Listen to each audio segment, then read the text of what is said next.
Servo e serva do Deus Altíssimo, a paz do Senhor Jesus. Aqui quem vos fala é o vosso conservo em Cristo, presbítero Emerson Santana, e mais uma vez quero trazer uma palavra de Deus para a elevação espiritual, para a edificação da sua vida.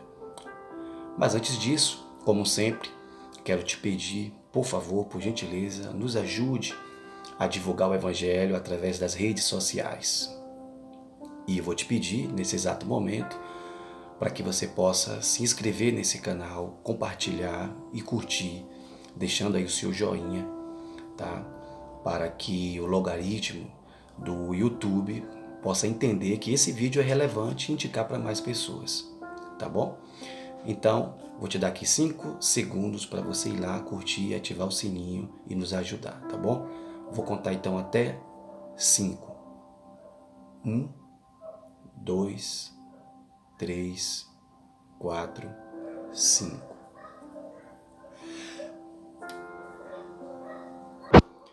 Então vamos lá? Já se inscreveu? Bacana. Querido, eu quero trazer para você aqui nesta situação, neste momento, neste vídeo, o seguinte. Eu quero trazer aqui o passo a passo da prisão de Jesus até a sua crucificação. Acompanhe comigo, se você quiser anotar, anota.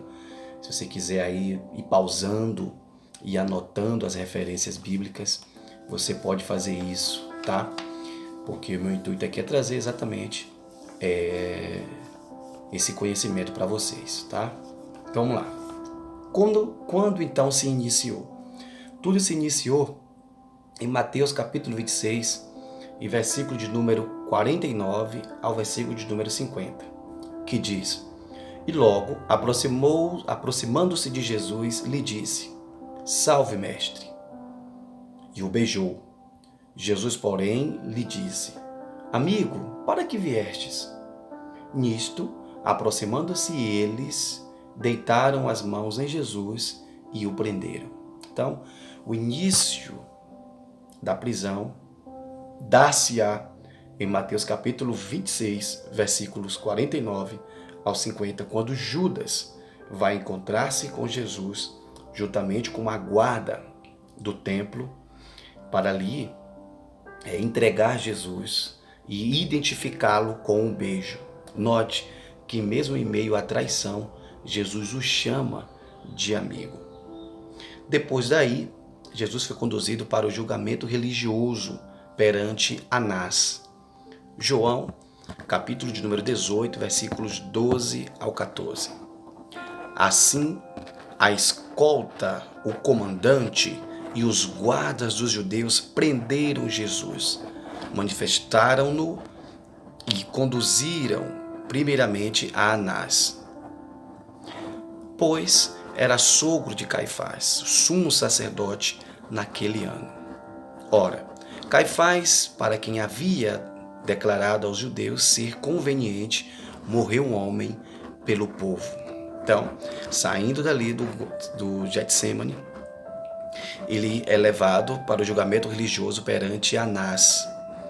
E ali o texto já disse bem claro que levou para Anás, que era sogro de Caifás. E o Caifás foi aquele pela qual disse para Pilatos que durante a Páscoa sempre tinha aquela conveniência de morrer um homem pelo povo. Mateus capítulo 26, versículos 57 e 59. Caifás. E os que prenderam Jesus e levaram à casa de Caifás, o sumo sacerdote, onde se haviam reunido os escribas e os anciãos na casa de Caifás. Ora, os principais sacerdotes e todo o sinédrio procuravam algum testemunho falso contra Jesus, a fim de o condenarem. Então, lá naquele momento que levaram ele para Caifás, fizeram todo aquele complô para tentarem encontrar algo que incriminasse, que levasse Jesus como um certo sujeito periculoso, né? De alta periculosidade.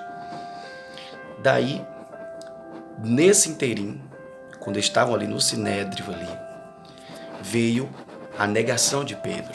Durante tudo isso acontecendo, Em Mateus 26, versículos 69 ao 70, Pedro nega Jesus. Ora, estava Pedro assentado fora do pátio e, aproximando-se, uma criada lhe disse: também tu estavas com Jesus, o Galileu. Ele, porém, o negou diante de todos, dizendo: não sei o que dizes. Daí, enquanto Pedro estava negando a Jesus ali, lá no Sinédrio, houve a condenação. Lucas capítulo 22, versículos 66 ao 71, nos diz: logo que amanheceu, reuniu-se a assembleia dos anciãos do povo, tanto os principais sacerdotes como os escribas, e o conduziram ao Sinédrio, onde lhe disseram: clamaram, pois, que necessidade mais temos de testemunho? Porque nós mesmos o ouvimos da sua própria boca. Então, naquele momento do julgamento de Jesus, eles fizeram algumas perguntas, e uma delas é: és tu o Filho de Deus? E Jesus disse: tu dissestes, né? Afirmando, dizendo ou passando a prerrogativa para os seus acusadores. Depois Jesus fala ali acerca da profecia: eis que vejo os céus abertos, os filhos do homem descendo com seus anjos e tal. Essa profecia do retorno visível de Cristo, né? Aí daí é que se deu essa fala quando os principais sacerdotes ali, os anciãos do povo, aqueles que compunham o Sinédrio, chegou a dizer: que necessidade mais temos de testemunho? Quer dizer, Jesus já tinha se autoproclamado o Filho de Deus. Ele, Jesus, porém, o negou diante de todos, dizendo: não sei o que dizes. Olha, depois dessa condenação por Sinédrio, o suicídio de Judas.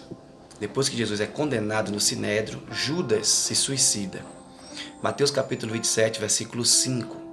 Então Judas, atirando para o santuário as moedas de prata, retirou-se e foi enforcar-se. Porém, entendemos que no livro de Atos dos Apóstolos tem um texto dizendo que Judas se precipitou. O que acontece é uma revelação progressiva. Judas saiu com a intenção de se enforcar, porém, o que acontece no texto é que nos dá uma ideia de que ele se arrependeu de se enforcar, ou desistiu de se enforcar e resolveu se lançar no despenhadeiro abaixo. Depois daí, nesse interim, veio o julgamento civil perante Pilatos.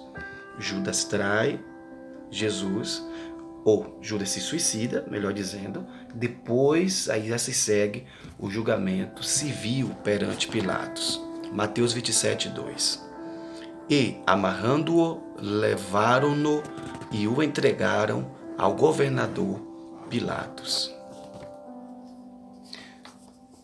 Pilatos faz toda aquela cerimônia, todos nós sabemos, e dali leva e conduz o julgamento perante Herodes, que é o sétimo ponto aqui. Lucas 23, 8. Herodes, vendo a Jesus, sobremaneira se alegrou, pois havia muito que queria vê-lo, por ter ouvido falar a seu respeito, esperava também vê-lo fazer algum sinal. Depois que ele passa por Herodes, ali naquele julgamento perante Herodes, Jesus é devolvido a Pilatos. Lucas 23, 11.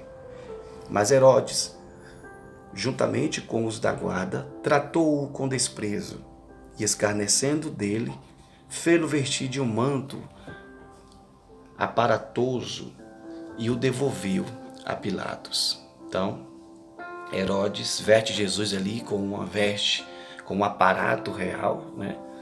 Porque uma das acusações do Sinédrio era que ele estava se auto-intitulando, né? E para o governo romano, eles disseram que Jesus era um dissensor, que estava causando dissensão e causando tumulto e tentando trazer uma revolução política.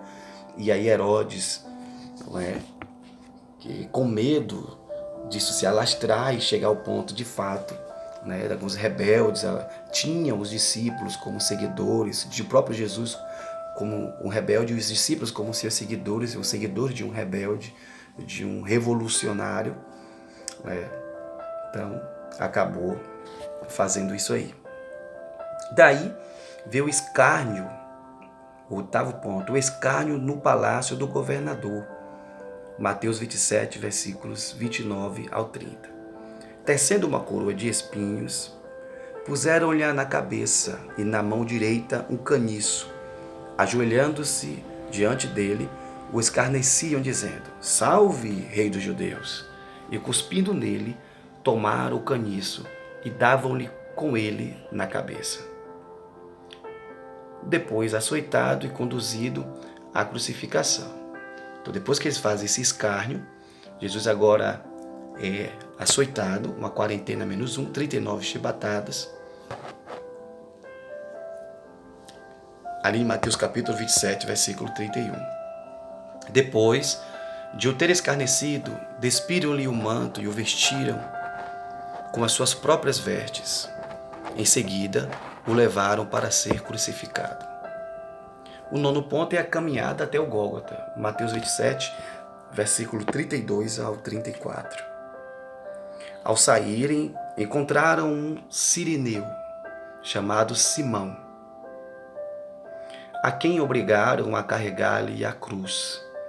E chegando a um lugar chamado Gólgota, que significa lugar da caveira, deram-lhe de beber vinho com fel, mas ele, provando, não quis beber.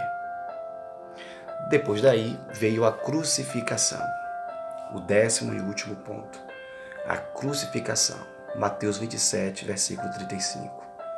Depois de o crucificarem, repartiram entre si as suas vestes, tirando a sorte.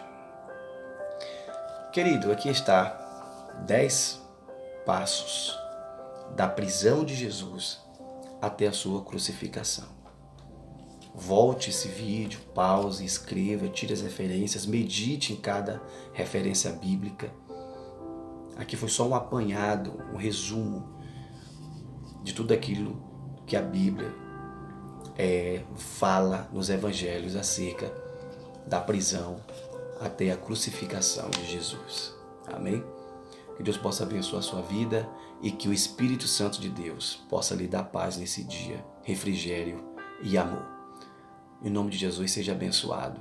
Em nome de Jesus. Fique com Deus.